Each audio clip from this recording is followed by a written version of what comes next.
Pukat UGM soal Mahfud naik jet pribadi JK.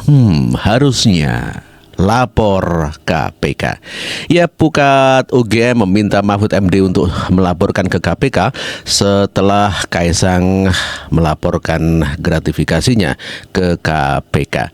Ya, peneliti Pusat Kajian Anti Korupsi UGM atau Pukat UGM Zainur Rahman menilai seharusnya Mahfud MD melaporkan ke KPK karena menggunakan jet pribadi Wakil Presiden ke-10 Yusuf Kala ketika menjabat sebagai Ketua Mahkamah Konstitusi dan Menko Polhukam. Zainur mengatakan pelaporan itu seharusnya dilakukan agar KPK dapat menentukan apakah penggunaan jet pribadi itu termasuk gratifikasi atau bukan. Mahfud. Ya, itulah setelah Kaisang melaporkan ke KPK dan akhirnya Pukat UGM meminta Mahfud untuk melaporkan dugaan gratifikasi itu. Cara menentukan apakah itu gratifikasi atau bukan, ya dengan melaporkannya ke KPK. Kemudian biar KPK yang menentukan apakah pemberian itu gratifikasi atau bukan. Demikian kata Zainur dalam keterangan tertulisnya. Selain Pukat UGM, Maki juga meminta Mahfud klarifikasi soal jet pribadi ke KPK. Ya, Masyarakat Anti Korupsi Indonesia atau Maki mengatakan mantan Menko Polhukam Mahfud MD harus mengklarifikasi penggunaan jet pribadi milik Yusuf Kala itu ke KPK. Koordinator Maki Bonyamin Saiman mengatakan klarifikasi itu perlu dilakukan sebagai contoh untuk pihak-pihak lain dengan polemik gaya hidup mewah menggunakan jet pribadi. Bonyamin mengatakan perlu untuk keteladanan dan contoh pihak lain. Kita tunggu peran aktif Pak Mahfud, demikian kata Bonyamin kepada wartawan. Ya, Bonyamin adalah koordinator Maki, Masyarakat Anti Korupsi Indonesia. Ya, sebagaimana kita kabarkan bahwa mantan Menko Polhukam Mahfud MD mengaku pernah menggunakan jet pribadi saat masih menjabat sebagai Ketua MK. Hal itu disampaikan Mahfud melalui akun media sosial. Menanggapi hal itu, praktisi hukum dan pemerhati politik sosial budaya Agus Wijayanto mengatakan fasilitas jet pribadi yang diterima Mahfud MD dari Yusuf Kala tidak sesuai dengan ketentuan hukum yang berlaku. Agus juga mengkritik sikap Mahfud MD yang tidak fair di dalam mengomentari kasus dugaan korupsi kepada Kaisang Pangarep. Sebab, kata Agus, berbeda dengan Kaisang yang bukan merupakan pejabat negara, Mahfud yang saat itu menjabat sebagai hakim dan ketua MK termasuk dalam kategori penyelenggara negara yang dilarang menerima barang atau fasilitas dalam bentuk apapun. Sementara mantan juru bicara KPK Febri Diansah juga ikut berkomentar di akun Twitter miliknya. Pada kasus Mahfud MD, Febri Diansah menyoroti 3 poin antara lain jabatan Mahfud MD yang menjadi ketua KPK kala itu dan mendapatkan fasilitas jet pribadi oleh Yusuf Kala dan urusan mengisi khotbah.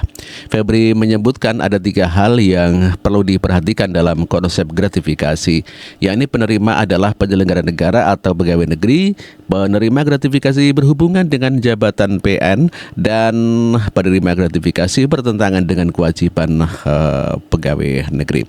Untuk poin 1, penerima PN, jelas Pak Mahfud memenuhi syarat gratifikasi dikarenakan saat itu menjabat sebagai ketua MK. Untuk poin kedua dan ketiga perlu dipilah dulu apakah ada penerimaan gratifikasi mengacu kepada penjelasan pasal 12B Undang-Undang Tipikor. Gratifikasi adalah pemberian dalam arti luas termasuk fasilitas, demikian kata Febri Diansah di dalam akun Twitternya. Apakah ada penerimaan gratifikasi oleh Pak Mahfud? Dari klarifikasi Pak Mahfud jawabannya ada, yakni penerimaan fasilitas jet pribadi. Apakah itu gratifikasi yang terlarang atau dianggap suap? Tunggu dulu, perlu analisis poin berikutnya. Demikian kata Febri Diansyah dalam akun Twitternya. Febri Diansyah mengatakan untuk disebut sebagai gratifikasi perlu melihat aspek lain seperti hubungannya dengan jabatan. Dalam hal ini maka perlu dilihat hubungan fasilitas jet pribadi dari JK apakah berkaitan dengan jabatan Mahfud sebagai ketua MK. Itulah kata Febri Diansyah. Juru bicara Kaisang mengatakan bahwa Kaisang adalah nebeng private jet.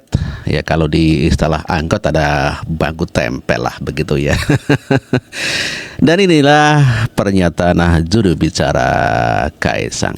Jadi Mas Kaisang itu ditawarin atau memang Mas Kaisang inisiatif sendiri karena tahu temannya bakalan ke Amerika Serikat makanya dia kebetulan searah jadi nebeng.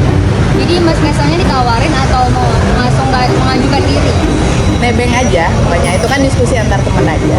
Kan kalau private jet kan jumlah bangkunya terbatas, berarti kalau Mas Kaisang nebeng ibarat kalau angkot bangku tempel lah ya, ada gitu bangku ya. tempelnya tuh. Kebetulan masih muat, makanya ini kan bisa bareng. Di pesawat itu selain Mas Kaisang sama istrinya ada berapa orang lagi yang duduk, Pak? Nanti bisa ditanya ke KPK. Tadi dokumen apa yang diserahkan kepada KPK? Tadi Mas Kaisang mengisi formulir gratifikasi, nanti tinggal menunggu arahan dan petunjuk dari KPK. Itulah juru bicara Kaisang yang mengatakan kalau Kaisang adalah nebeng gitu ya, nebeng teman begitu ya. Ya, Kaisang mengklarifikasi ke KPK bukan karena undangan ataupun panggilan KPK, namun demikian adalah inisiatifnya untuk menjelaskan tentang naiknya dia pesawat jet ke Amerika Serikat. Tentu saja hal ini adalah untuk memberikan contoh kepada yang lain seperti Mahfud MD yang naik jet pribadi, namun demikian tidak melaporkan ke KPK. Sementara Pahala Nainggolan merupakan deputi pencegahan KPK menjelaskan tentang laporan daripada Kaisang. Kita dengarkanlah pernyataannya ya. Kaisang bilang kalau itu dia nebeng pesawat temennya ya. Ini nanti temennya bakal diklarifikasi juga nggak sih? Kita lihat apa benar begitu gitu ya. Ya kita konfirmasi pasti. Disampaikan bahwa identitas temannya itu siapa? Nggak disebut detail siapa, cuma nama gitu ya. Kita juga nggak tahu. Siapa namanya? Siapa namanya Pak? Inisial aja Pak. Namanya nggak apa-apa. Iya, tapi kita nggak tahu nih bener nggak nama lengkapnya ini gitu, siapa ini orang, WNI, WNA atau apa gitu. Jadi dibilang pesawat punya siapa juga nanti kita konfirmasi lagi. Pak, tapi makna nebeng itu kalau menurut KPK sendiri termasuk gratifikasi nggak sih Pak? Belum tahu. Ini nebengnya kayak apa nih, spontan apa, ditawarkan apa kan gitu, nggak tahu kita gitu. Itulah tadi pernyataan KPK yang mengatakan belum tahu. Memang harus ada penyelidikan, diantaranya diberikan waktu 1 bulan untuk menentukan itu gratifikasi ataupun tidak. Sebelumnya dikabarkan kalau Kaisang hilang dan sampai dilaporkan ke pihak kepolisian dikatakan mencari orang hilang. Inilah Agus Gemoy yang ya mengomentari hal itu. Satu aktivis 98 Fauzan Lutsa mengatakan pelaporan orang hilang yang mereka buat ini bertujuan membantu KPK untuk mencari keberadaan Kaisang Pangarep. Hal ini dilakukan karena Kaisang akan dimintai klarifikasi terkait dugaan gratifikasi penggunaan fasilitas jet pribadi ke luar negeri. Berita, jangan mengada-ngada. Mas Kaisang itu tidak menghilang, Mas Kaisang itu tidak sembunyi, Mas Kaisang itu tidak kabur, Mas Kaisang itu sedang tidur istirahat di rumahnya karena capek habis perjalanan jauh dari Amerika.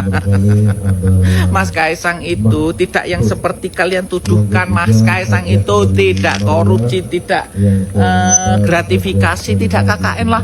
Karena kalian tahu semua, ketum PSI itu, Mas Kaisang itu orang baik, anaknya Pak Jokowi juga orang baik, tidak mungkin mengajarkan melakukan hal yang tidak baik, gitu loh. Kalau Mas Kaisang dituduh melakukan hal-hal yang jahat, saya Agus Gemoy ada di garda terdepan untuk membela ketum Kaisang. Ayo, saya tidak akan tinggal diam kalau keluarganya Pak Jokowi di OT-OT ya. Pak Jokowi orang baik, Pak Jokowi itu presiden terbaik di Indonesia. Setelah Pak Jokowi, nanti Pak Prabowo yang menjadi presiden terbaik sepanjang masa di Indonesia, sama Mas Gibran juga ya. Wis lah. Oh, jangan nuduh-nuduh, itu kayaknya suruhan itu ya kan.